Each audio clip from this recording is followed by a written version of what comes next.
It was just a regular school day, and I was sorting out my locker when suddenly I heard hushed whispers and noticed that everyone else was staring at something. Okay, so turns out it wasn't a something, but a someone, as this pretty girl strutted down the corridor like it was a runway or something. Ugh. Why was everyone gawping at her, rushing over to greet her, and sticking notepads in her face for her to sign? I hugged my books and muttered, geez, there's nothing special about her. So, my name's Lily, and I'm just a normal girl. My family, yeah, they're normal. My appearance, normal. And my social status, well, that's just normal too. I coast through life, and that's it. Nothing exciting ever happens to a regular girl like me. Oh, how I long to be the perfect looking girls on Instagram. They're so flawless in their clear skin, stylish clothes, and glossy hair. But those girls were different. They were from different worlds. Oh well, at least I still had my books, my bestie Sarah, and my cute boyfriend Brian. But this all changed when Stacy rocked up at school with her perfect looks and her "I'm so sweet and friendly" routine. Yeah, right. So, what if she had a prettyish face and a bit part in some TV show? Underneath the fake shine, she was clearly not all that. I walked into English class to see her sitting at the desk next to mine. Ugh, great. I couldn't even get to my seat because everyone else was surrounding her, asking her dumb questions such as, "What shampoo do you use?" and "Do you get snack breaks when you film your show?" Geez, give me a break instead. Then, when I finally managed to sit down, she smiled at me and in this sickly sweet voice said,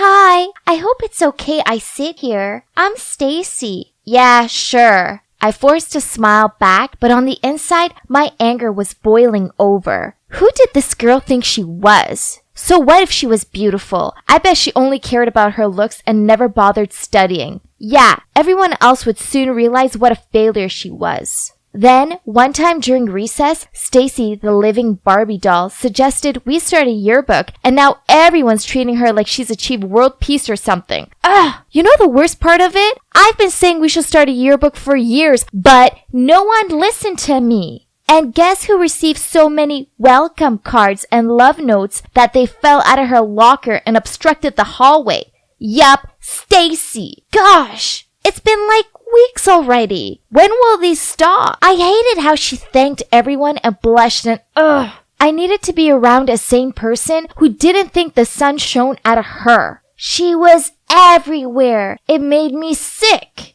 But thank God for lunchtime. It became the only peaceful time of the day for me, when I could hang out with Sarah and not have to worry about Stacy. But what was this? What was that Barbie doll doing sitting at our table and talking to my best friend? I walked over there and placed my tray down next to Sarah. "Oh, hi, Lily. Stacy just said the funniest thing." "Great," I muttered under my breath. Lunch was an ordeal. Sarah ignored me and kept on asking Stacy dumb questions like, "Is your co-star Kyle as handsome in real life?" And "How do you style printed skirts with a colored tee?" Yawn! Later that day, due to a paint spillage in art, I was 5 minutes late out. Sarah had agreed to drive me home, but I went out to the parking lot. Her car wasn't there. Then I checked my phone and saw that she'd messaged me. "Where are you? I can't wait anymore. I'll leave first with Stacy. See you tomorrow, X." What? Is she ditching me to give that phony a ride? We had been friends since childhood. How could she be fooled for Stacy's act and just throw away our friendship like that? Angry, I messaged her back, "You abandoned me for Little Miss Popular? How could you? I get it. New one in, old one out.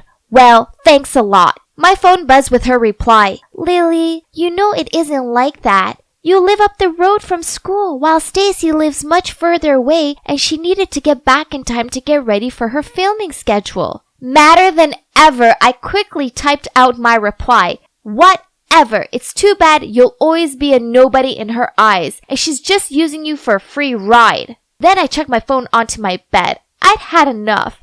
Sarah had made her choice, and it was to be friends with that fake over me. Sarah may have fallen into the Stacy trap, but at least I still had Brian, right? One afternoon, I was talking to him out in the schoolyard when Stacy tottered past. Even her try too hard walk was annoying. She smiled over my Brian. Then she deliberately tripped up and dropped the books she was holding. I grabbed Brian's arm to stop him from going over, but he shook himself free from my grip and went over to her anyway. I watched him help her pick her books up, and then she blushed and squeaked out a "thank you." She was the worst. When he walked back over to me with this big grin on his face, I couldn't take it anymore. So I blurted out to him, "How dare you leave me to help her?" He gave me a confused look. "Lily, I was just helping her out."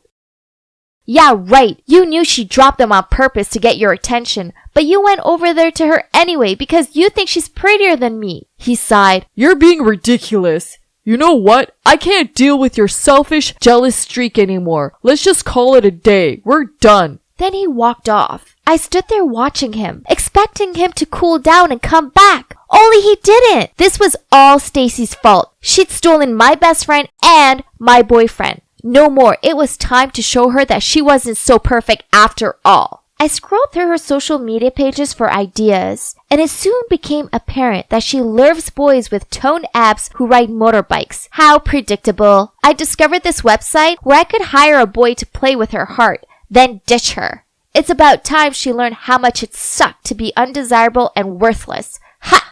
I found the perfect guy called Josh. He was 19, a gym addict, and he had a motorbike. Whoa, he was expensive, but it would be worth it, right? I arranged to meet him at the local coffee shop, and geez, he was even more handsome in person. I wished I could use this money to actually make him mine. Sigh. So the deal is, he's gonna flirt with Stacy, make her love him deeply, and then break up with her. The next Monday, I walked out of school to see Josh parked up to the school gate, holding his helmet and looking like he belonged in a movie. Naturally, every girl was staring at him, but he made a beeline for Stacy. Then, just 1 week later, I saw him picking up Stacy from the school. Whoa! I knew that! I knew I had chosen the right person. Josh was such a lady killer. They looked super close, and I had to remind myself that he was just an actor and he was doing his job. Ha! She was gonna be so heartbroken. But a few weeks later, and he was still picking her up. Huh? Why hadn't he broken up with her yet? So I called him up and asked him what was taking him so long. He replied that he would do it soon. He was just making her fall for him more before he did it. Brutal. Only the weeks passed by and he still hadn't ended it. Then I was walking past the movie theater and I spotted them there, kissing. What? This was not the plan!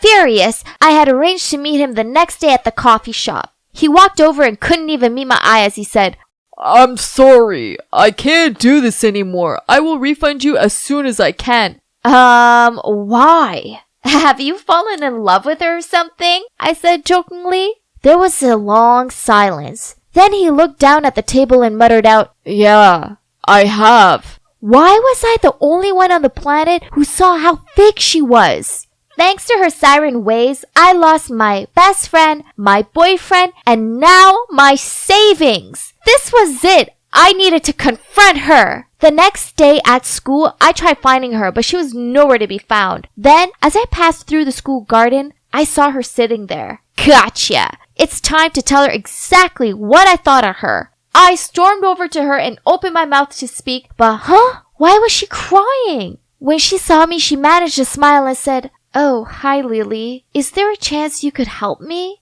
I stared at her with disbelief. Did she think I was under her spell and would do her bidding? But then I saw what she was crying about. In her hands was her English essay with a big F on it. So I replied, why me? You're so smart. You answer all the questions in class correctly. I don't want to be judged on my bad grades. That's why I left my last school. The other kids call me a brainless beauty. I moved here for a fresh start, and now I'm still failing. Okay, so in that moment, I realized that there were things I was good at. My grades were good, and I was pretty great at remembering facts. I'd just been so blinded by jealousy that I lost focus on these things and only saw what I didn't have. None of this was Stacy's fault. She never actually done anything bad to me. I'd made it all up in my head because I was jealous of her. So I sat down next to her and said, "No one's gonna call you that because I'll help you study." "You will?" She gave me a hopeful smile and I nodded. "Thank you so much," she flung her arms around me.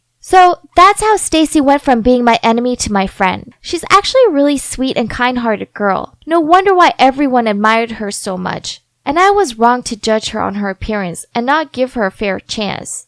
She's still with Josh and she doesn't know that I hired him to break her heart. But hey, she now has a hunky boyfriend who adores her, so that could be considered compensation, right? Brian and I are still over, but thinking about it, maybe this was for the best. I know I overreacted, but he gave me up so easily. And well, I want to find a guy who won't do that. As for Sarah, I went around to her house with a bag full of her favorite candy, and I apologized for being a jealous jerk. Luckily for me, she forgave me. Now, Sarah, Stacy, and I have become good friends. Sarah and I both help Stacy with her studies, and she gives us fashion tips. And you know what? I've come to realize that I'm pretty after all. I just needed to discover my spark. So finally, I learned that no one's perfect. Perfection is just an illusion. The most important thing is that we feel happy with what we own and never stop improving ourselves. So just be you and let everyone else concentrate on being them. I blinked open my eyes. Whoa, my head felt dizzy. And, why was I covered in scratches? My mind was totally blank. I couldn't remember what happened. The last picture flashing through my mind was a heated argument between me and some guy. Then I stormed off and now here I am, in this gloomy place. I think it's a basement or something. It's cold, and it stinks of damp. Dang it! I cannot remember his face. I knew I needed to get out of here, and fast. I ran to the door and tried opening it, but to no avail. It's locked. I slammed my hands against the door and shouted, "Anyone? Help!" I could hear footsteps approaching, so ignoring my throbbing palms and burning throat, I banged on the door and screamed out, "Open the door!" Oh my God! It's him! The guy I'd been arguing with before! He was holding a sandwich and smiling gently at me. "Oh, Alice, my puppy. Are you awake? I thought you might be hungry." "Who are you? You brought me here, didn't you? What do you want?" He looked confused, then sadly blurted out, "Oh no, honey. You must have memory loss from the accident. It's your Josh here. I'm your boyfriend." I squinted at him. He did look familiar, but what boyfriend? What accident? He showed me the photos on his phone. OMG! That was me with him, and we looked so happy together. But why can't I remember anything? I hit my head with my hands in frustration, while Josh just stood there against the wall staring at me and giggling. So maybe this Josh guy was my boyfriend, but that didn't explain why he'd locked me up in this dungeon. This wasn't a normal boyfriend thing to do. I rushed to the door, but he grabbed me in his arms. "Let me out! You definitely have some wicked intention going on bringing me here." I scowled. "Oh my gosh, Alice. You've been watching too many movies. Do you really not remember anything?" I gave him a clearly not look, then folded my arms. "I guess the accident was pretty intense. We argued, then you insisted on driving while you were drunk, and then caused a fatal accident. Never mind. I think we shouldn't go in too deep about that right now. It must be traumatizing for you. But that's why I decided to bring you here, so the cops wouldn't arrest you." What? Why couldn't I remember such a horrible thing? But looking at all the wounds on my face and body, maybe everything was exactly like what Josh said. No! I have to confess. I stuttered in tears. "Are you crazy? Do you want to go to jail?" But... Alice, no buts. I'm gonna protect you and keep you safe." This was a lot to process, so in a moment of panic, I found myself agreeing to his crazy plan. Josh said this was an emergency bunker back from his grandfather's time, Sure thing. I mean, it sure smelled musty. There's not even a window, just a flickering wall light. It felt like I was in a horror movie. Josh also told me that he'd taken my phone off me so the cops wouldn't be able to trace it and arrest us both. And that's it. Every morning, noon, and night, Josh would bring me food and talk to me about his day. Puppy, I'm home. Puppy? Oh, it sounded cute at first, but I soon became allergic to that word. Hey, puppy, eat this. Puppy this, puppy that. Puppy, puppy, puppy. I was so fed up with the word puppy that at times I actually thought I was nothing more than a pet to him. Then each night, he insisted on rubbing my back so I'd fall asleep more easily. Sounds nice, right?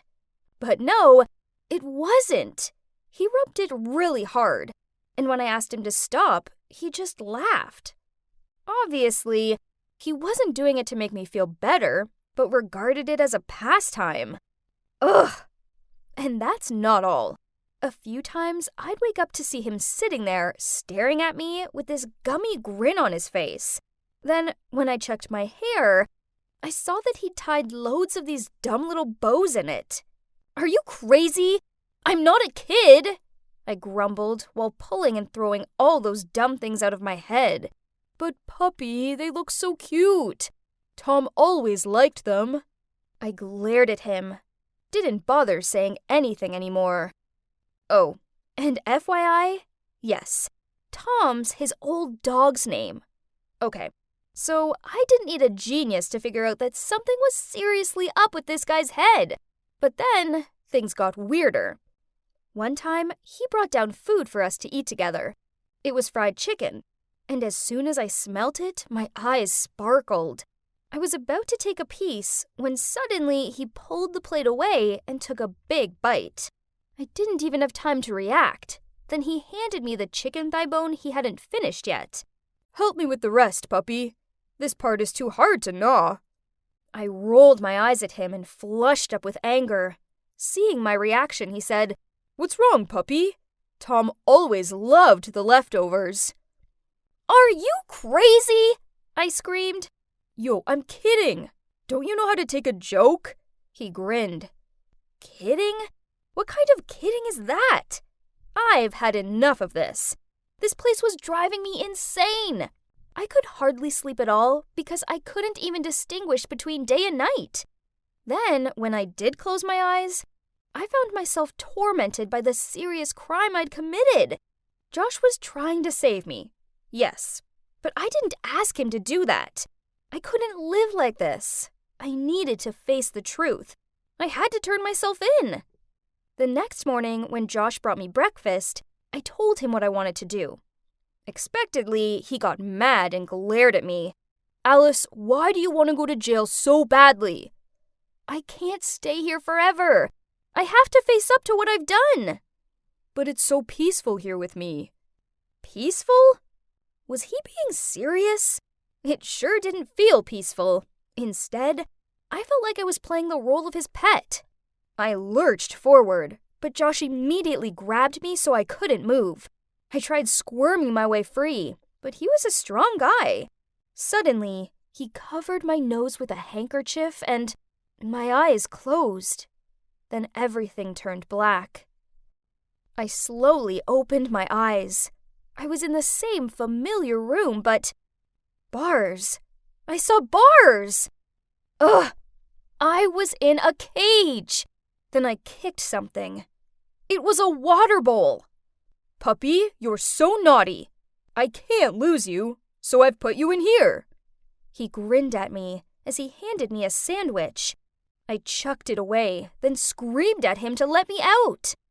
Seeing this, he immediately left and returned with a bunch of plush toys and dropped them in the cage. Hope they'll make you happier. Then he tried to stuff the sandwich into my mouth. Furiously, I took a bite and spat it in his face, then sneered while throwing the toys at him. Geez, some of them even squeaked. Wow. Okay. His demeanor changed, and his eyes turned scary. If that's what you want, Don't blame me later. Things were different after that. Each day, he only gave me a bowl of those gross-smelling biscuits, then he'd just sit there gawping at me. At first, I refused to eat them. But in the end, I was so exhausted that I gave in, even though I'm pretty sure they were dog biscuits. Ugh! I realized that resisting him wasn't benefiting me at all. It was only making him act more horrible. That's when a genius plan popped into my head. So the next time when Josh appeared with the biscuits, I smiled sweetly at him and said, "Josh, baby, it's been so long since we've been on a date. How about you go and get us a bottle of wine, and we can spend some quality time together?" His eyes lit up, and of course, he agreed without hesitation. He hurried off to get the wine. Cheers to us! Josh, you're the love of my life, and I'm so grateful to God for bringing you into my life. Please stay with me forever. I flashed a sweet smile and whispered in his ear. Every time he took a sip of wine, I fluttered my eyelashes at him as I refilled his glass. To say I'm a Hollywood actress with an Oscar-worthy performance would be an understatement. Soon, Josh was so drunk he went cross-eyed. He fell to the ground before I even finished pouring him the last glass of wine. Seizing the opportunity, I stepped over him to get out, when suddenly, a hand grabbed my ankle. Oh no, I'm screwed! My heart felt like it was about to jump out of my chest. I immediately turned around, ready to fight him when, well, it turned out he was just dreaming. Phew. Thank God. I gently pulled my foot free and immediately dashed out of there. I climbed up the stairs to a living room where I found my phone left on the table. I quickly grabbed it and ran out of that horrible house. My legs trembled, and I felt like they might give away beneath me at any second. But somehow, I managed to find the inner strength to keep on running. I couldn't use my phone as it was out of battery, and I was too disoriented to figure out where my home was. So, when I stumbled upon a police station, I walked toward it. I took a deep breath. This was a tough decision. I knew I was going to jail, but I couldn't live in creepy Josh's basement forever and be his substitute pet. No thanks. I had to face up to what I'd done. "Sir, I'm here to confess." The cop looked confused and told me there hadn't been a fatal accident recently. But then he said I looked familiar, so he looked up my name, and turns out my family had reported me missing. That liar Josh had tricked me. It was all a ruse so he could imprison me. How vile! I charged my phone, and up popped hundreds of messages and voicemails from my worried friends and relatives. This was all so overwhelming. I put my head down for a moment. Then all the memories gradually surfaced. I'd been in the mall parking lot, and I felt like someone was following me. So I hid in the corner, and that's when Josh appeared. So I asked him, "Why are you following me?" "Alice, I love you. Please come back to me." I rolled my eyes and started walking away from him. "Go away, weirdo! We're done!" Then he grabbed my shoulder. I shook myself free and ran away, when a car came out of nowhere and... Ugh! Yes, of course. Josh was my crazy, controlling stalker ex. So he must have taken advantage of my unconsciousness to take me back to his basement and come up with his bonkers plan. Then to make things even easier for him, I ended up with memory loss. Typical! It was a nightmare. But thankfully, it's over now. The cops took my statement, and soon after that, my family came to pick me up. They all burst out crying, and we hugged each other tightly. It's taking a while to get back to normal life after all the trauma, but I'm getting there. I do want to vomit whenever I hear anyone say the word puppy. Ugh. However, this didn't stop me from getting my own rescue dog, Lily the Corgi, and I never put bows in her fur. As for Josh, well, he was convicted for false imprisonment and has to stay in jail for 4 years. Who's in the cage now? Serves you right.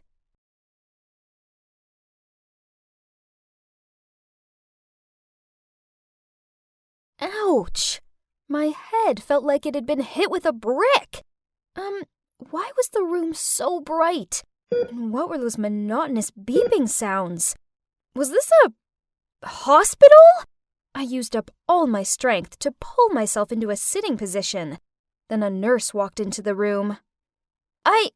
Why am I here? I stuttered out in confusion. She smiled over at me and replied, "Oh, you're awake. What a miracle! Both you and your baby are fine now." Huh? What on earth was she talking about?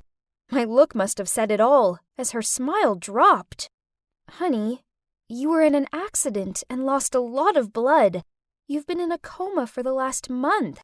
And as you're pregnant, there was a worry that both of you wouldn't make it. But it's all okay now." What? I've been asleep for a whole month? Concerned, I asked her. "My parents, where are they?" "Oh, they're so busy, so they asked us to take care of you," she said as she fluffed out my pillows. Yeah, that sounds about right, as my parents were always busy. They hated wasting time, on me especially. I put my hand on my swollen stomach and tried to recall the accident, but why couldn't I remember it? Come to think of it, I didn't even remember who the daddy was. A sharp pain shot through my head, so I clutched it with both hands. Then I cried out to the nurse, "Why don't I remember anything?" Seeing this, the nurse hurried off to find a doctor. Tests were carried out, and guess what? Turns out I have short-term memory loss. The following days on my sickbed, I had nothing to do but think. Finally, a memory came to me. It was me and my bestie, Cecilia. There was Christmas music playing, and we giggled as we prepared wasabi-covered cookies to trick our friends. Now it's summer already? Ugh! So that meant I'd already graduated. Suddenly I heard footsteps. It was Cecilia! In the doorway with a huge bouquet of sunflowers. I can't even begin to explain how good it felt to see her. We hugged for like 100 times. Then, unable to contain my patience, I eagerly jumped into the question. "Now, please tell me everything. Why was I in an accident? And who's the baby's daddy? I mean, she's my bestie, so if anyone knew anything, I figured it'd be her, right?" But to my dismay, she just shook her head. "Sorry, Dora. I don't know anything about the accident.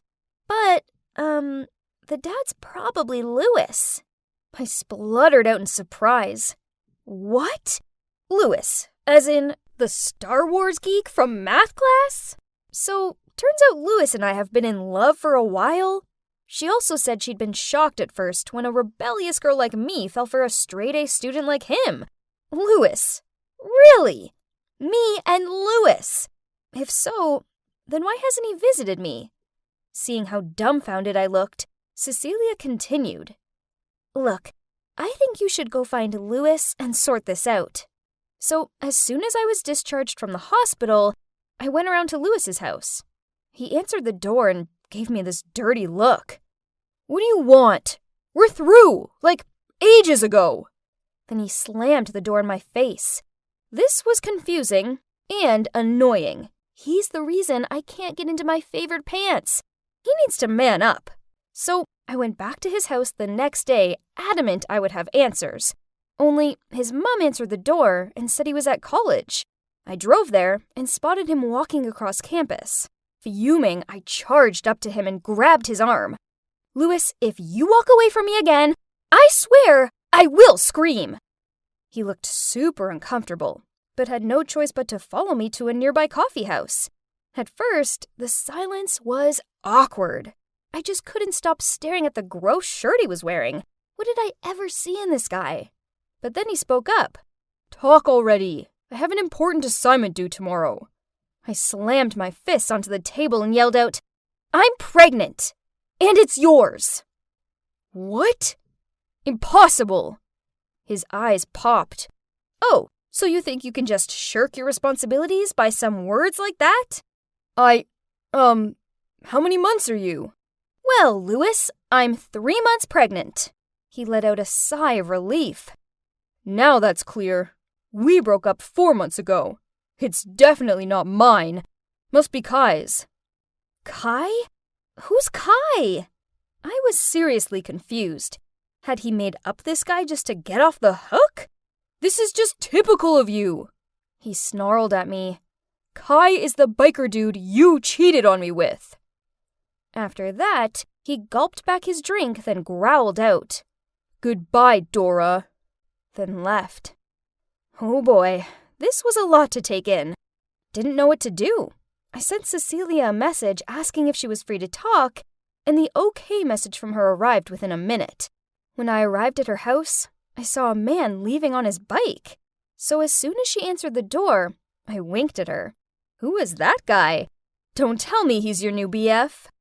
Cecilia gave me a sheepish look. Nah, just an acquaintance. Then she quickly pulled me inside. So, what happened with Louis? I want to know everything. Dropping myself on the couch, I sighed and told her all about my not-so-pleasant encounter with my ex. Wow, he's such a jerk. Cecilia, do you think I need to go see this Kai? Maybe he's the father. No! She interrupted me. I mean, you barely know the guy. I raised my eyebrow. Do you know him? Cecilia looked like a rabbit caught in headlights. Okay, this was odd. Was she hiding something? I was about to press her for more information when suddenly we heard the door open. Oops, I forgot my phone. A cute guy in bike leathers walked in. Was he the guy I'd just seen leaving? Then he gave me this puzzled look. Dora! Huh? Why aren't you in Italy? I must have been giving him a funny look, as he rubbed his head, then continued. How could you just leave without saying a word? I'm sorry, do you know me? He looked puzzled. Huh? What are you saying? It's me, Kai. I froze, and my heart was about to break free from my chest. Kai? You're Kai? The father of my baby? Kai glared at me. What baby? What are you talking about? None of this made sense to me either, so I just blurted out, there was an accident, and now I'm suffering from memory loss. I can't remember anything. Well, anything that happened after last Christmas. And, yeah, I'm also pregnant.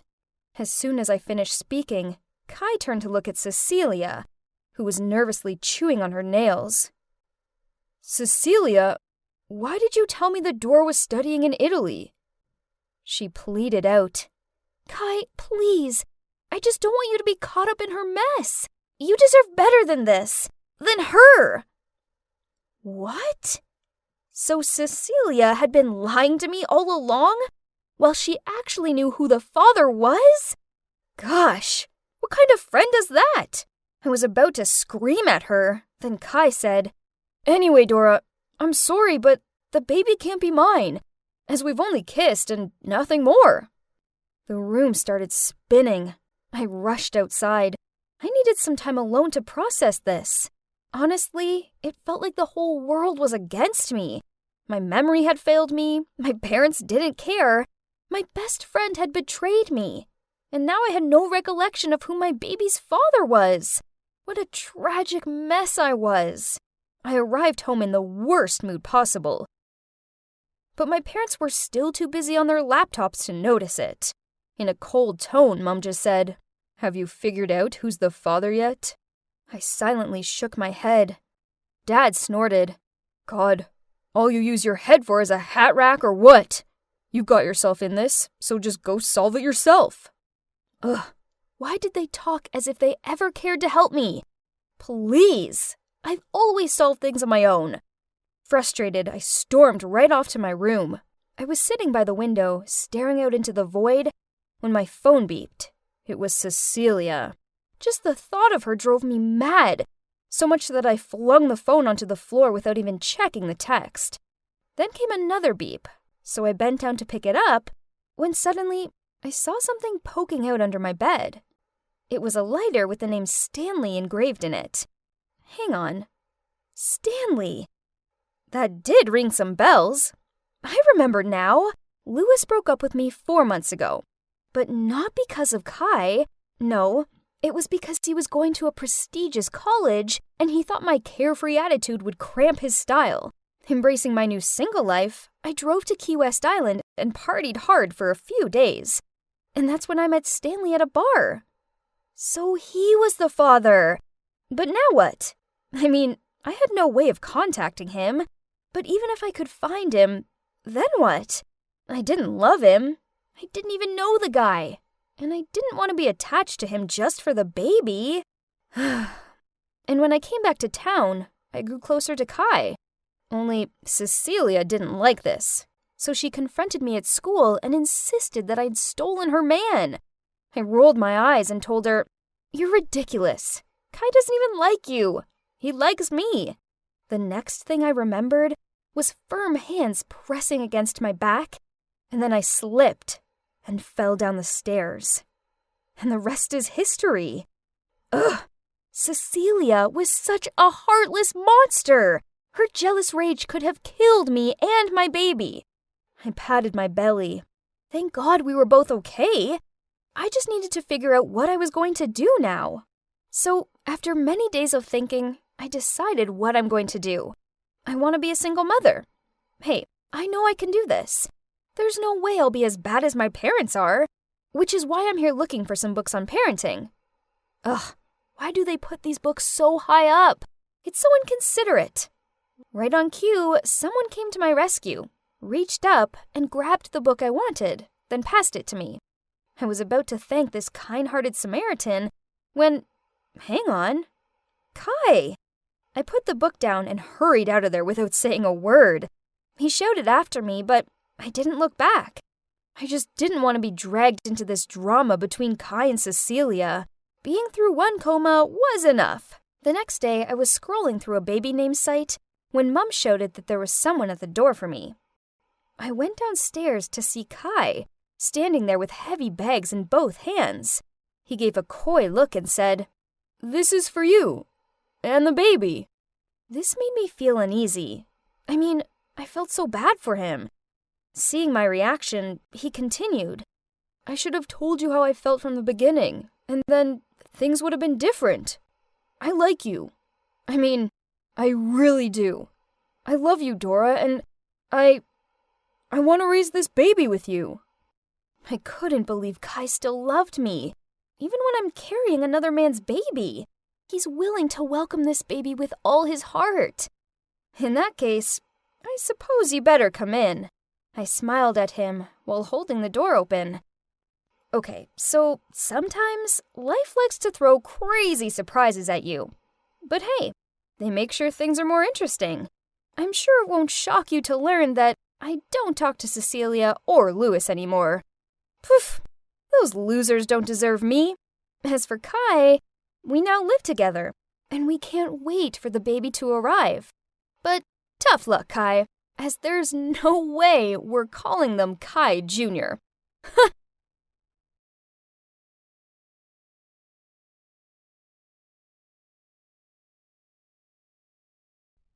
It's me again, Ashley. And yep, you guessed it. I was still stuck in this apartment with these annoying kids. That was definitely the weirdest detention ever. None of us had any idea how long we'd be stuck here. Oh well, at least we weren't starving, as every 3 days a giant bag full of groceries would appear inside the doorway, since we couldn't get out of there. Things had become a little less awkward since the day we'd sat down and opened up to each other. Although Ned had switched from being a jerk towards Jessica to following her around the place like a lovesick puppy. Take this morning, for instance. He held a slice of toast out to her, which he'd cut into the shape of a heart. She rolled her eyes as she pushed the plate away. Poof! Get real, nerd! I don't like you. He took a bite of the toast, then in between chewing said, "You'll soon change your mind. I'm Sin 2X and you're Coast 2X. So together, we're one." I had to admit, Watching Ned try and fail to win Jessica's heart was amusing. But unfortunately, I had my own guy-shaped issue to deal with. Philip. He wasn't winding me up anymore. Instead, he was being nice to me. He even lent me his hoodie after I spilled jam on mine. This nice version of him would take some getting used to. Now we just needed Gwen and Stan to become a couple, and things would be even more interesting. But they barely look at each other. Lucky them, as Philip was really starting to bug me. Can you believe that he actually sprayed my favorite t-shirt with his aftershave? It stank and made me sneeze. Achoo! So I stormed into the living room where he was telling some lame joke to Ned, chucked my t-shirt at him, then yelled, "Stop being weird! It's too much!" He just gave me this soppy grin and replied, "It's so I'm always on your mind." Ugh, I wasn't in the mood for this, so I returned to my room and sulked there for the rest of the day. Ugh, this apartment was too crazy. I just wanted to go home. My stomach started to rumble, so I reluctantly left the room to grab a snack. What? Jessica was spoon-feeding Philip cereal. Ned was sulking in the corner of the room, and Gwen was mimicking Jessica's actions with Stan, who now had mushed up cereal all over his face. Jeez, Philip thought he was so handsome that he could get any girl he wanted. Well, he sure moved on fast. Fine, I'd show him. I squeezed in between Gwen and Stan and touched his hair. Your hair, Stan. I've never known it is so glossy. I put my hand on my chin and looked at him with adoring eyes. And in my cutest voice, I asked him, "Would you like me to make you some French toast?" Stan gave me this petrified look and tried squirming away from me.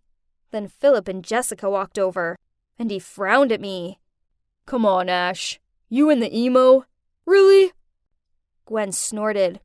"Oh yeah, it's better than a pretty doll and a jock. Oh wait, actually, you two are perfect for each other." Stan quietly laughed to himself, then muttered out, "Right, dumb people should be together."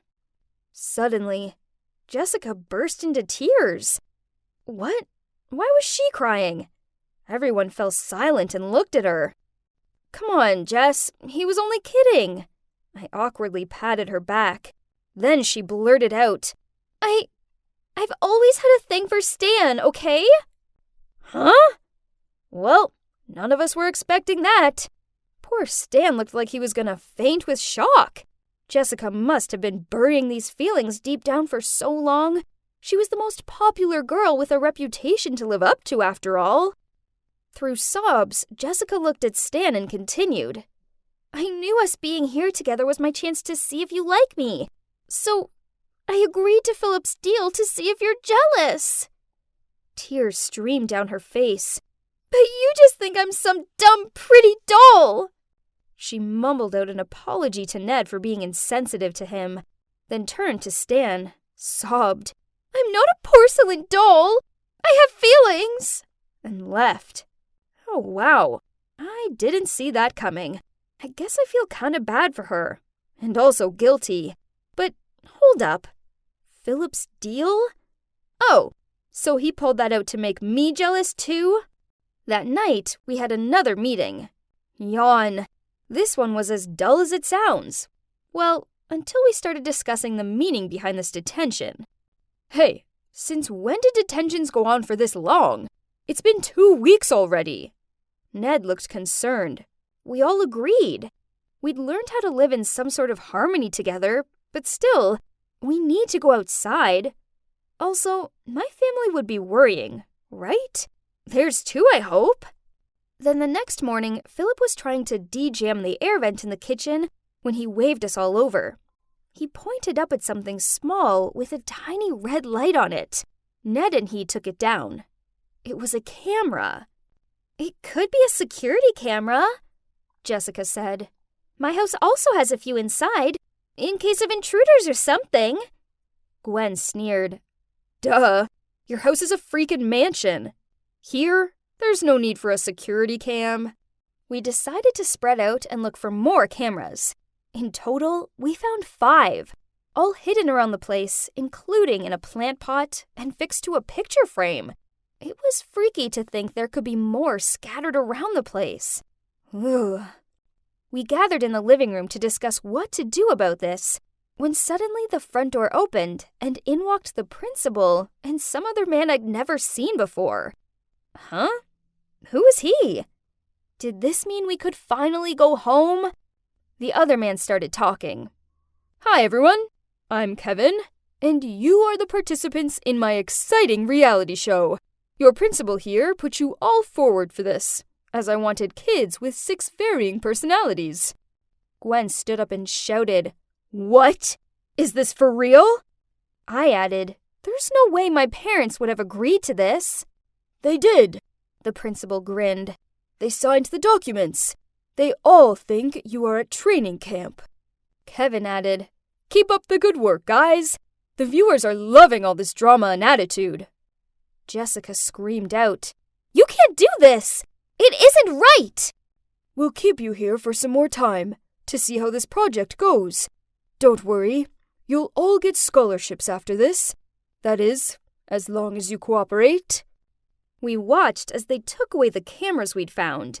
And, yep, you guessed it, they locked the door behind them. Then we gathered in the spot in the kitchen, which didn't have any cameras in it, and whispered about what we should do next. Ned suggested, I've done my calculations, and if we join all our clothes together, we can climb down from the window. We were about 4 floors up, so guess this was possible. Under Ned's instruction, we all wet our clothes before we joined them, as apparently this would make them less likely to tear. I'll go, Philip added. I mean, I'm way stronger than the rest of you, and I'm the fastest, so I'll reach the cop station in record time, report those jerks, then send help. So the plan was set, and we all clung onto the end of the clothes rope as Phil climbed down it. It was kinda impressive watching him abseil down the building, and he was like a real-life Spider-Man. When he reached the bottom, we hid the clothes rope in the wardrobe and slid a piece of paper under the apartment door, so Philip could find our room again. Now it was a waiting game. We all tried to carry on as normal, as we were aware of the hidden cameras.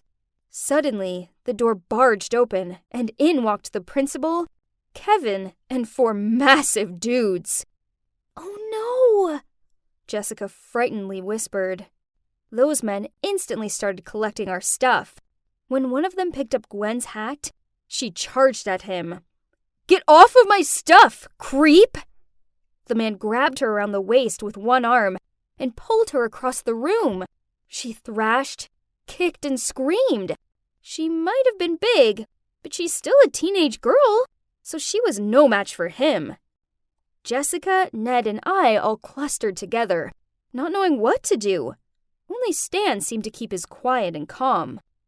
With a grin on his face, Kevin shouted, Well, that wasn't very clever now, was it? So we're moving you somewhere new before you're discovered.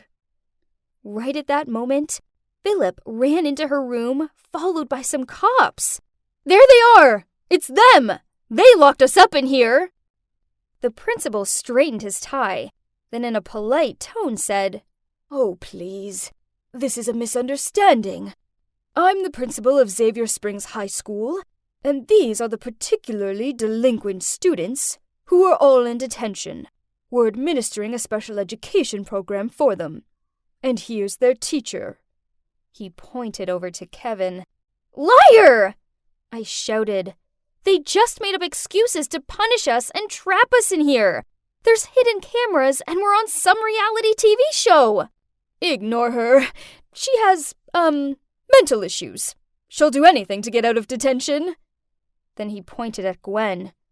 Look, officer, how could we not have special treatment for an aggressive girl like that? Don't you think? We all shouted and tried to explain, but our words jumbled together. The only one who remained silent was, no surprise, Stan. The cops searched around, but found nothing. They thought we were only unruly teens trying to bail on detention. They were about to leave when Stan calmly walked over to them, pulled out one of the cameras we'd found the other day from his pocket, and passed it to them.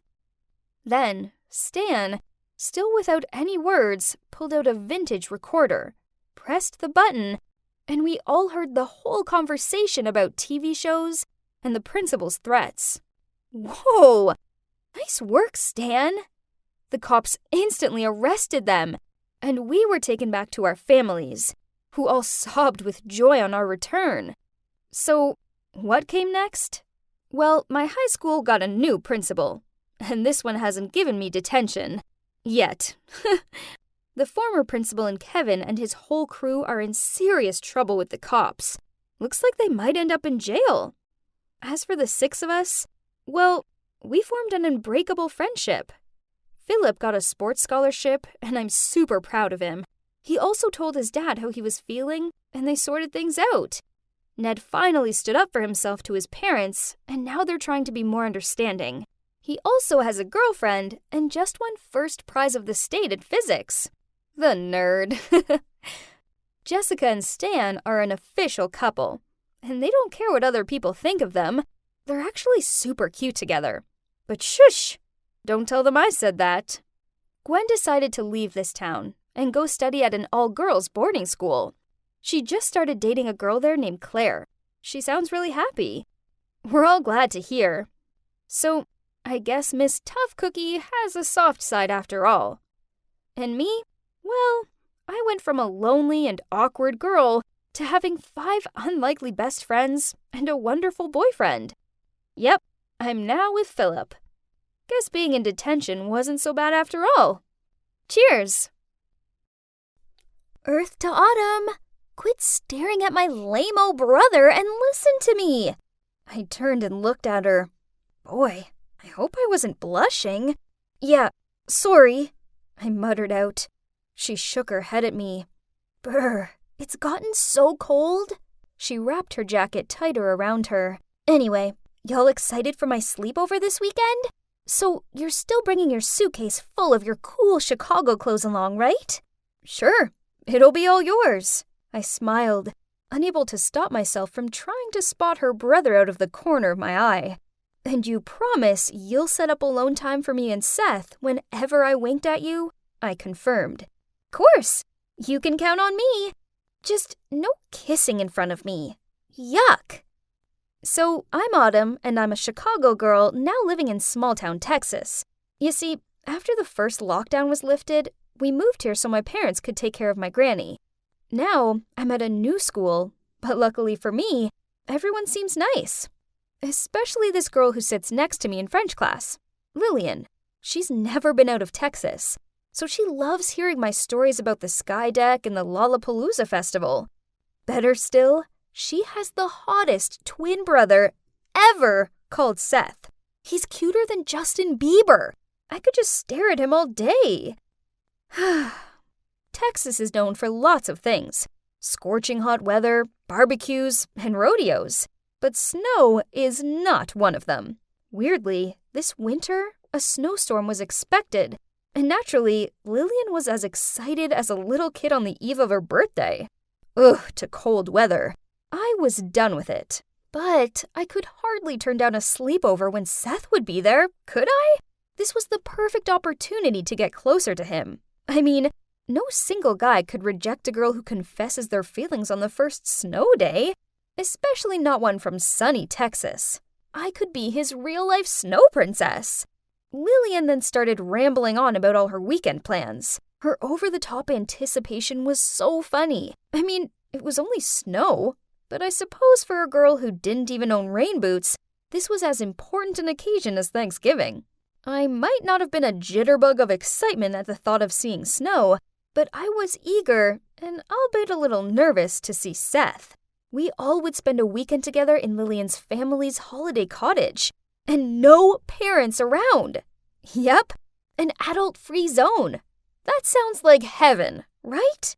That morning, Trevor and Lillian came to pick me up. Lillian was extra hyped upon seeing my massive suitcase of winter clothes that I've promised her. And she alone was able to throw it in the car's trunk with zero struggle. She must love it a lot, huh? Oh yeah, sorry. I forgot to mention Trevor. He's this nerdy boy in our class, as well as a good friend of Seth. Everyone knows he has a crush on Lillian, but it's obvious she doesn't like him. She just wanted an errand boy, so it wasn't too surprising that he would join us on this occasion, and that he would voluntarily drive Lillian, and me too, I guess, to the place. Okay, before you ask, Seth has already arrived at the cottage since he had to bring over food and prepping stuff. So, don't worry, you'll get to meet your Prince Charming soon. Lillian playfully nudged me. I tried my best to pretend to be unfazed by her joke, but just the thought of Seth made my heart race all over again. We arrived at a beautiful wooden house just outside of town. I excitedly opened the door and ventured inside, trying to find Seth. Oh, there he was, out in the backyard, toasting marshmallows. And how adorable he looked in that sweater! But, oh, he wasn't alone. Another girl was sitting next to him. Seeing my confusion, Lillian led me outside. Autumn, this is our cousin, Charlie. Lillian pointed at the girl. And here is Seth, in case you didn't know. She teased me. Jesus, Lillian, keep it low-key. She left me as red as a tomato again. Then she winked at me and shooed us two to go inside to prepare drinks and salad, while she and Trevor took care of the barbecue. So we did, and then I even helped Seth decorate the place with these cute twinkling lights. Romantic, right? Well, it would have been if Charlie wasn't here. She wouldn't leave him alone for a second. She didn't help out. She just sat there painting her nails. Ugh, geez, couldn't she get the hint? So when Seth went to the bathroom, I walked up to her, and forcing a smile, I said, "Hey, it's boring in here. Why don't you go outside?" "Nah, I'm good." She studied her newly painted nails. Lillian needs private time with her friend. Besides, Seth isn't comfortable around strangers. What? I went to the same school as him, so I was hardly a stranger. This girl was ruining my plans. Ugh, no, she was ruining my life. So far, my night wasn't exactly going to plan. Not only wouldn't Charlie let me anywhere near Seth, but she was acting weird around him. She actually took the bun off his burger and squirted sauce on it. Jeez, what was she, his mom? Then there was Trevor, who looked absolutely petrified as Lillian, on being attacked by some insect, clung to his arm. Huh? I thought he liked her. Whatever. I needed alone time with Seth, so I winked over at Lillian, but she just gave me this vacant look. I tried kicking her under the table, but she moved her foot away and still seemed oblivious. I'd had enough of this, so I went inside to make a hot chocolate. I heard footsteps behind me. Thinking it was Seth, I turned around ready to flirt. But, oh, it was just Trevor. When you go back over to your sweet Lillian, please tell her I don't have something in my eye. Instead, I was trying to make eye contact with her. Trevor grumbled out, "Tell her yourself. She's not my Lillian. I came here for another reason." Hey, why so grumpy all of a sudden? Jeez, I was just joking. He paused for a moment before he said, Autumn, I like you, but Lillian just told me you like Seth, so I can't wait. Confused, I replied, "Hold on, so you're telling me that you like me, not Lillian?" "Yeah, but your Seth plan will never work." "Enough. I don't like you, now leave me alone." I stormed off, ready to impress the guy I actually like, instead of wasting my time with this nerd. Lillian's voice outside stopped me. "What were you thinking? Why did you kiss Charlie? She's supposed to be our cousin." "But she's not. And chill. Autumn isn't around anyway." Seth shrugged. "She could walk out at any moment. We made a deal, so don't mess it up, else I want my money back." "What the?" I felt the anger build up inside of me. I'm pretty sure smoke was coming out of my ears. I was about to walk out there to confront them when a hand pulled me back. "I tried to tell you, but you didn't listen. Lillian is playing you just for your Chicago clothes suitcase. She loves it. And Seth is dating Charlie. They're both parts of Lillian's plan. She's paid them." Wow, this hurt. There I was thinking I had a great new friend and a potential new boyfriend, But it was all a trick. And for what? A suitcase with a few nice coats in it? I was deliberating what to do next when my phone beeped. It was a weather update. Turns out, the snowstorm was predicted to come sooner and be far worse than originally expected. Then all of our phones started buzzing. It was our parents. They told us to stay inside no matter what, and to make sure we closed all of the doors and windows. The storm soon arrived with vengeance. At first, the others seemed fascinated with staring out of the window at the snowflakes. Not me. Nope. I was just annoyed I couldn't escape these fake people and go home. We gathered around and set up a den in the living room. It was all okay until the phone signal started to go on and off. Then the internet went off completely. Lillian actually let out a scream and banged her phone screen when she realized her latest Instagram photo hadn't finished posting yet. Poor Trevor had to comfort her. It was time to make this night interesting. So smiling, I said, "I know what will take your mind off it. Let's play truth or dare."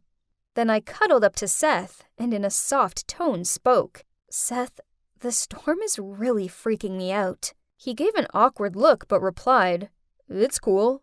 I'll look after you." Then he placed his arm around me. I looked over at Charlie. She didn't look bothered. Huh? That was odd. So when it was my turn to ask Charlie a truth, I said, "I heard Lillian got that scar on her knee during a family trip. Could you tell us that story?" Lillian flustered out, "OMG, Autumn, your questions are so lame. You're wasting your turn." Charlie looked stunned at first, but then she quickly pulled herself together, laughed, then said, "Yeah, Lillian's a goofball and trips over all the time. That time, we kids were having a soccer race, but Miss Competitive over here overdid it and ended up falling flat on the ground." Okay. So she didn't crack, but nor did she actually answer the question. Let's see how long you can keep up that fake facade for. As the night continued, the others seemed to be having a good time. Not me, though. I was still bitter about the whole situation. I was made to look like a fool by not only my friend, but also my crush, and his silly little GF. The annoying thing is if Lillian had just asked me, I would have let her keep whatever she wanted anyway, because I thought we were friends. Lillian started yawning, then announced she was going to bed. No way am I sharing a bedroom with that traitor. And my love rival? No thanks. So I refused to move. "But where will you sleep?"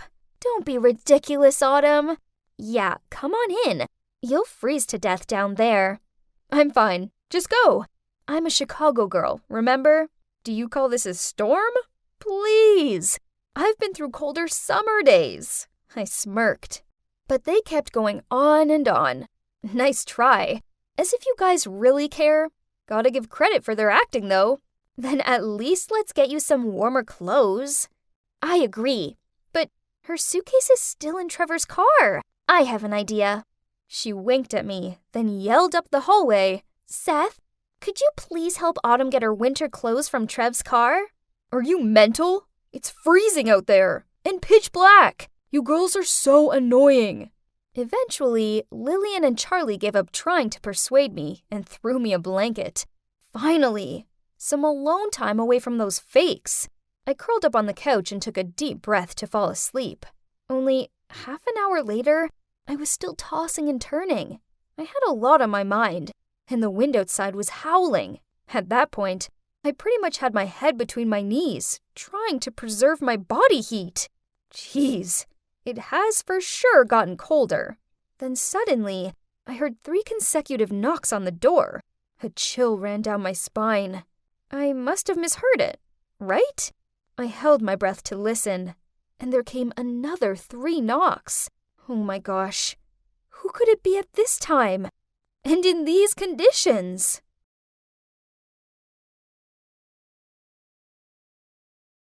Oh, no. I'd just covered my childhood friend Kevin in coffee, but I'm currently Liana, so he didn't recognize me, as he only knew me as Kai. Confused? Then you should check out parts 1 and 2 first.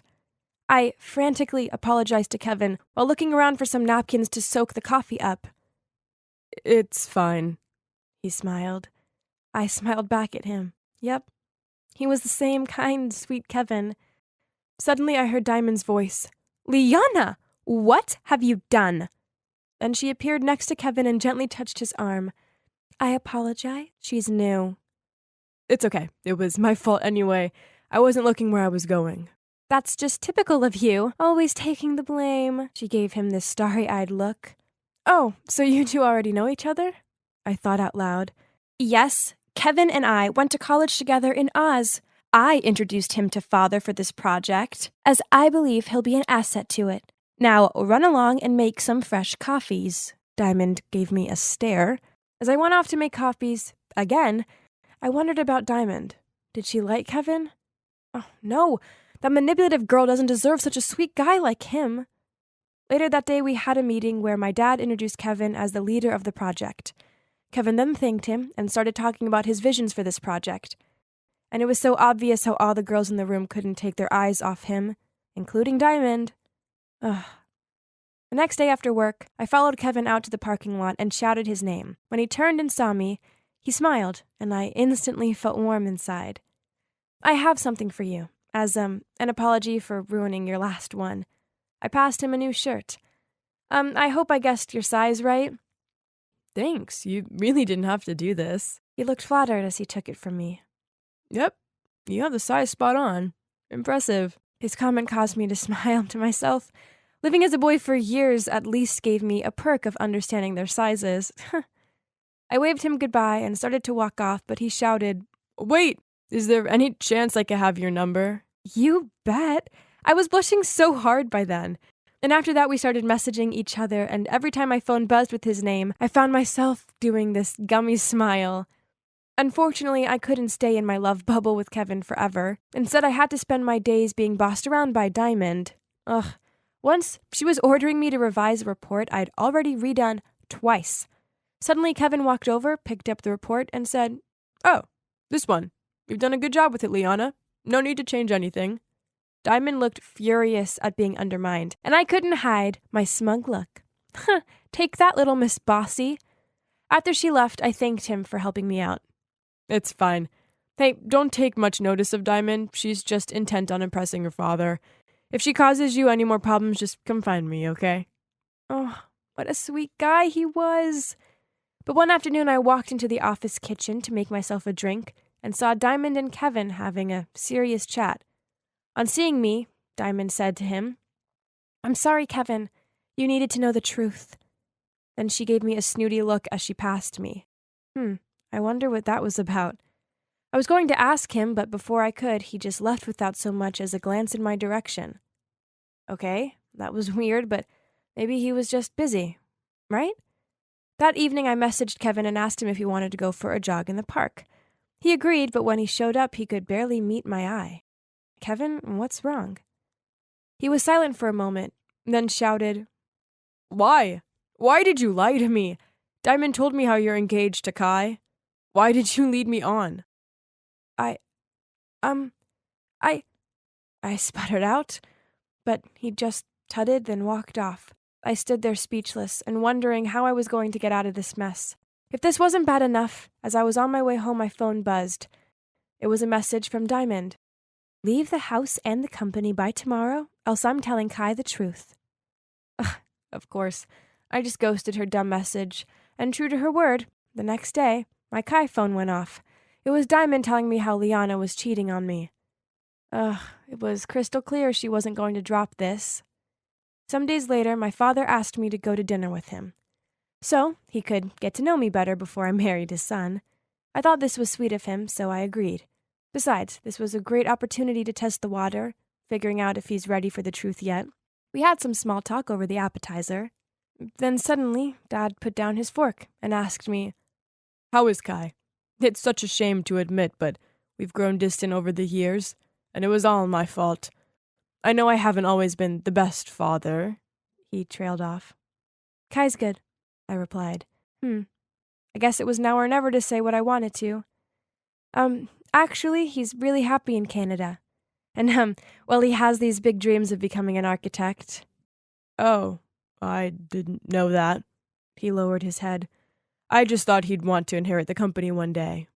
His heart isn't in it. He's so afraid of telling you as he doesn't want to disappoint you." He was silent, and I worried he was going to yell at me, only he didn't. Instead, gave a thoughtful sigh, then replied, "Very well. I respect Kai's decision, and I will support him on whichever path he chooses." This was totally unexpected from him. I was so overwhelmed, I left my seat to hug him, and I told him I'd pass the words to Kai. Now I finally knew how much Dad loved Kai, which means he loved me too, right? I just needed to find a good time to tell him the truth. The next day, on my way home from work, I received a frantic phone call from Mom. Turns out, Diamond had told everyone in the family that I'd cheated on Kai. As I was trying to figure out what to do next, Dad messaged my Liana phone and demanded I come home at once. On the way home, I thought about what I was going to say to him. Geez, this was terrifying. If it went wrong, Mom and I could end up disowned. I knocked on his study, and in a serious tone, he said, "Come in." Then on seeing me, he continued, "Liana, Diamond seems adamant you are liaising with Kevin behind my son's back. Please explain yourself." I took a deep breath, then blurted out, "The thing is, I'm not cheating on Kai because, well, I am Kai." Then in Kai's voice, I continued, while slowly took off my wig. "I was never actually a boy. Instead, I'm a girl, but Mom didn't want me losing out to Diamond, so she made me pretend to be a boy." He was so shocked. He leaned back in his chair and almost tumbled backward. I explained to him why Mom and I did what we did. It was such a relief, finally having that weight off my shoulders. I knew Dad needed some time to digest this avalanche of information, so I put my wig back on and went to find Mom. She was pacing her bedroom in anxiety. "I've told you to be extra careful around Diamond. Now how are we possibly meant to carry out this plan?" "Don't worry, Mom. I had found a way to resolve this mess."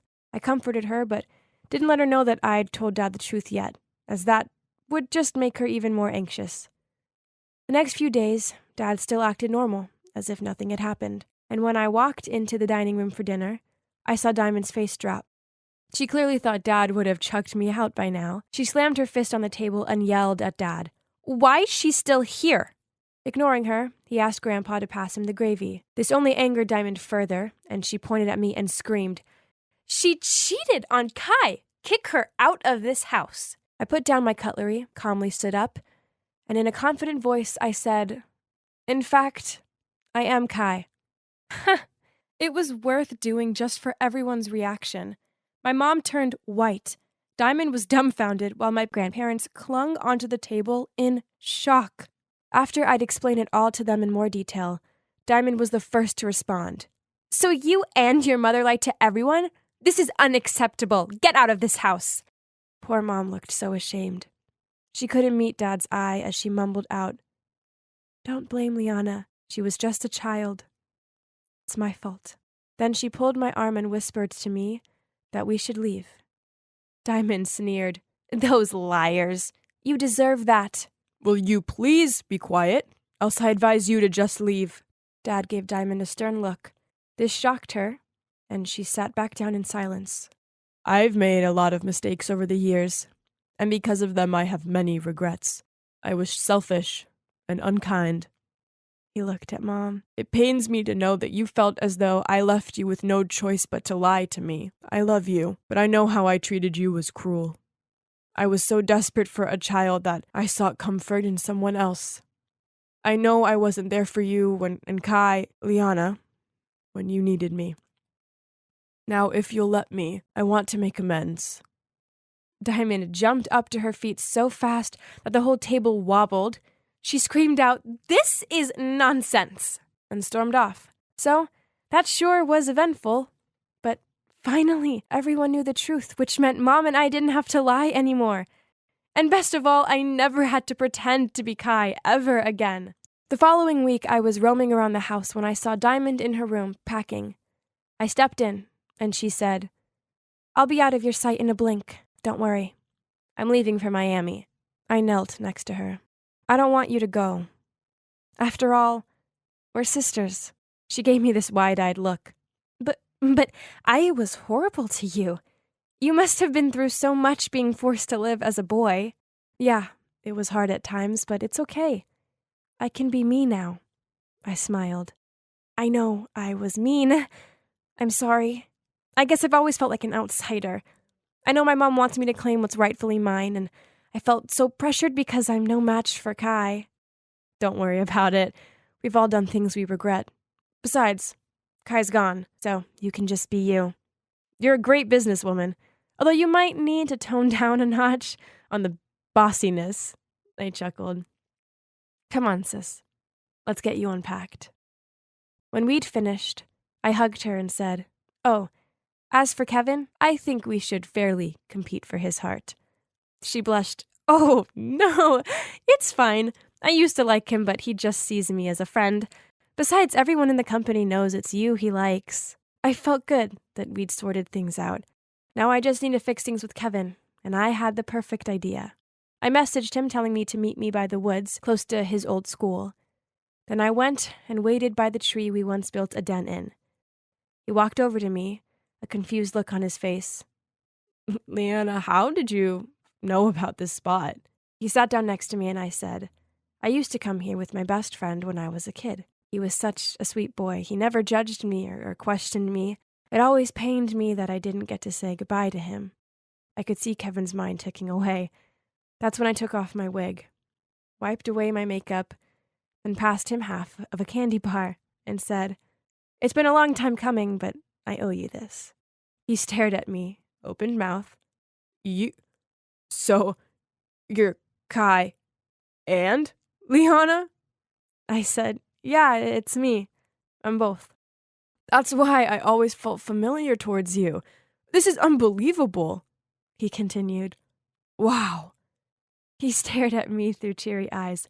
"Just wow. I mean, this is crazy. I was so upset when you left, and now here you are."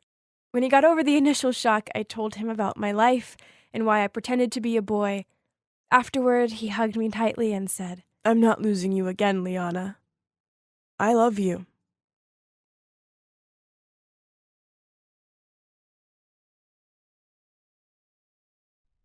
I'd just finished my shift and was walking out of the coffee shop to head home when I suddenly heard a voice say, "Hi, are you Catherine Mill?" Ugh, what else?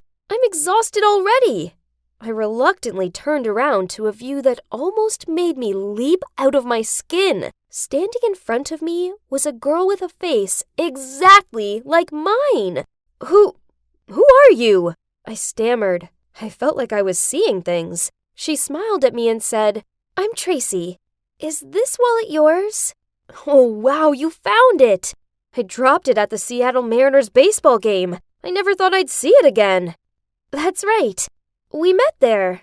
Then Tracy took out a cap and put it on. Hang on, that hat seemed so familiar. And so did that smile. Are you the one I accidentally bumped into at the stadium? That must have been when I dropped my wallet. I was in such a hurry to get to my seat that I'd gone crashing into Tracy. At the time, she was wearing that cap, so all I saw was her smile. But now seeing her standing here, it was like looking in the mirror. I kept staring at her as she said, "Yep, that was me. In fact, I came to find you not just to return your wallet, but because I need a favor. Can we chat for a sec?" Sure. Let's go back inside the cafe." What favor could she possibly want? Well, I was about to find out. "Catherine, I'm just going to say it outright. We have something in common, don't we?" I hesitated to speak up, but I knew exactly what she was talking about. She then continued, "I mean, look at us. You're basically my doppelganger, which brings me to this favor to ask for. Kathy, I was hoping you'd impersonate me. I'll pay you, of course. I'll pay you a lot." Before I could even reply, Tracy handed me an envelope and showed me a photo of some very posh-looking people. "This is my family," she said. Wait, what? Turns out they were royals, or something close to. Her grandfather had been an earl in the UK, and then they'd moved over here to Washington. They're what you'd call an aristocratic family. So, yep, mega wealthy. Must be nice, I thought. However, it was suffocating Tracy. and that all of the duties that came with being from a family of nobility drove her crazy. Plus, one other little problem. She was in love with a guy that her family definitely wouldn't approve of, because he came from a normal family. Her parents had arranged for her to marry the son of one of the country's richest CEOs. And so that's what led us to now. She wanted to hire me to pretend to be her, so that she could be with her lover boy without troubles. I was stunned. What if someone finds out? I muttered, and shoved the envelope back into her hands, saying that it was too much money. But Tracy just laughed. Oh, this is just the initial payment. You'll receive so much more. Please, I'm begging you. Think about it. Then she looked at me with proper sadness in her eyes.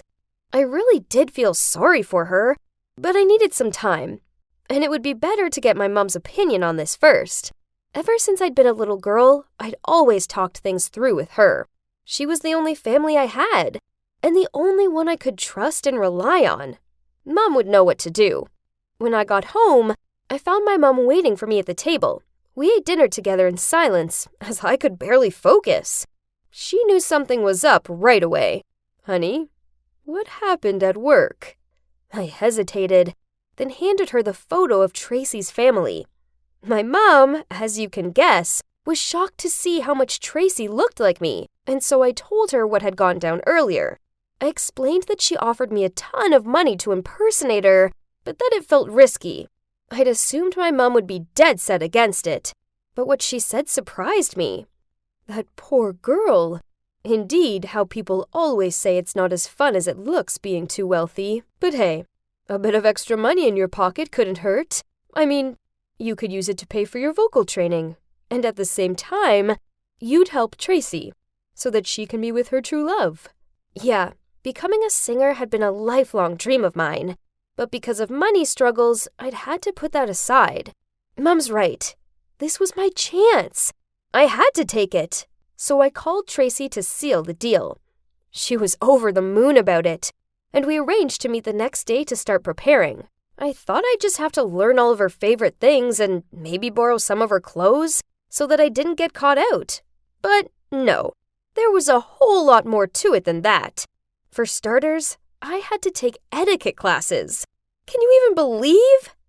That first day, I had lessons on how to walk properly. They legitimately did put books on my head to improve my posture. And then came the elocution lessons to teach me how to speak more clearly. Seriously, was this Princess Diaries or what? But the best part, though, was her wardrobe. Wow, her outfits were to die for. Now that's what gave me the urge to dive into the royal life now. Everything was going well until we sat down to go through all of her likes and dislikes. Her dislikes were about a mile long. Oh man, Tracy was one fussy girl. I mean, who didn't like pizza? I basically lived off the stuff. Plus, she was vegan, gluten-free, and had a nut allergy. What did she even eat? But despite that, we got through the week. Every morning I had my etiquette classes, which now were easy peasy. I could totally pull it off as a high society girl. And then in the afternoons, I hung with Tracy and learned everything I could about her. By the end of the week, we got all things set and ready for the swap. So Tracy and I went out to celebrate. "Catherine, look at our faces," she said while squinting her eyes. I took a closer look at the phone screen and gotta admit, despite being pretty identical, there were still some differences between us. Sure, her cheekbones were more prominent and her nose was slightly upturned, but with a bit of makeup, I could fix that, right? Tracy wasn't convinced though. "Listen, I think you're going to need to get plastic surgery." Wait, I wasn't ready for any of that. But on second thought, I guess that would be all right, as it'd only make me prettier, which would totally help with my singing career. So I went under the knife. Not only my nose and cheekbones were fixed, but they also added a birthmark to my shoulder to match the one Tracy had. I looked like an Egyptian mummy with all my bandages on, coming out of the operating room. But when the day came to remove them, I was amazed. Just a little touch-up could make me look this incredible. I twirled around in front of the mirror in one of Tracy's glitzy dresses and just smiled. We were totally going to pull this off. Tracy was even more excited than me. She turned to me and said, "Ready for the family party?" Oh, wow. So my first mission had arrived already. I nervously looked at Tracy, and she just giggled and said, "Oh, don't be nervous. It's just my cousin's baby's first birthday party. No big deal. Although Thomas's whole family will be there. That's the family I'm meant to marry into." Okay, now I was even more worried. Tracy told me to simply do what I learned in the classes. As for Thomas, she instructed me to just ignore him, as that's what she usually did. He was used to the cold shoulder. Well, the moment I arrived at the party, I was already so overwhelmed. I couldn't believe my eyes. Her cousin's house was basically a palace with butlers and a grand staircase as you entered, just like in the movies. I almost had to pinch myself that I was even there. As I walked in, one of the butlers asked me to follow him through to the banquet hall. A banquet hall? How insane! There were crystal chandeliers hanging from every part of the ceiling, and the room looked like it was literally made from gold. I noticed Tracy's dad standing in the middle of the room with a young couple and a baby. That would be Tracy's cousin, and the baby was obviously the reason this insane party had been thrown. I took a deep breath, gathered myself, and walked towards them in the way my etiquette teacher had taught me. I greeted them casually, and it seemed no one sensed anything weird. Not even Tracy's dad. However, I was still afraid someone would realize. So I grabbed a glass of wine and went to stand in the corner just to be safe. While I was fiddling with the glass and trying not to make eye contact with anyone, a guy came up to me and clinked my glass. Oh boy! The coolest, most handsome guy ever was standing there grinning at me. I smiled back at him politely, trying not to blush, and then I realized, wasn't he Thomas and Tracy, the happy couple?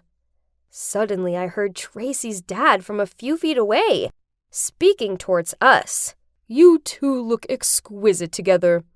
Be good to him now, Tracy, won't you?" Yep, it's Thomas, the fiancé that Tracy doesn't like at all. Okay, so I need to act cold towards him, otherwise I'll ruin everything for Tracy. But heck, he was just so good looking.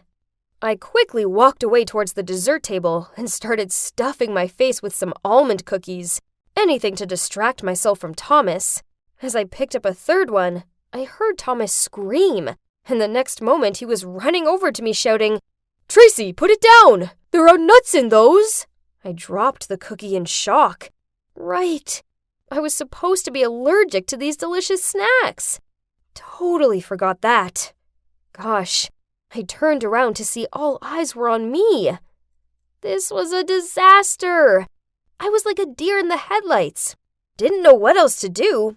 I pretended to faint. Thomas immediately carried me somewhere while others called the family doctor. I only took a peek when I felt like I was let down on a bed. And wow, even their guest room is gorgeous. Anyway, the doctor did some quick checkup and said I was okay. Well, obviously. Then Thomas rushed over, holding my hand and kept saying, "Thank God you're okay, baby." Really? How come Tracy didn't like him? He was so sweet. He was looking at me so lovingly. Wait, at Tracy, actually. Oh boy, this was getting weird. Guess I have started off this mission on the wrong foot. But having that first incident actually helped me become more careful, so I've been getting better and better at playing Tracy. I was like a secret agent that would be summoned by duty at any sec. Sometimes you'd find me as a princess, other times I'd be waiting tables. My life was getting busier, but much more fun in some senses. Then one day, Tracy suddenly appeared at my door, looking all loved up. How strange it was. Usually she only contacted me over the phone. Then she said, "Kathy, I have a big mission for you." As she sat down, she put a bulging envelope on the table and said, "Kathy, sweetie, I need a big favor this time. So, here's the thing. Me and Arnold are going to Asia for a month, and, I was wondering if you could maybe move into my house and cover for me?" I was shocked. A month? That's quite a long time. I mean, surely I'll get caught. Oh, I'm not sure, Tracy. I tried to avoid her eye contact, but she kept begging and looking like she was about to cry. Oh, God. What should I do? Guys, please give me some advice. And stay tuned. I'll be back with part 2 to tell you how things go down. Why do I have uneasy feelings about all this?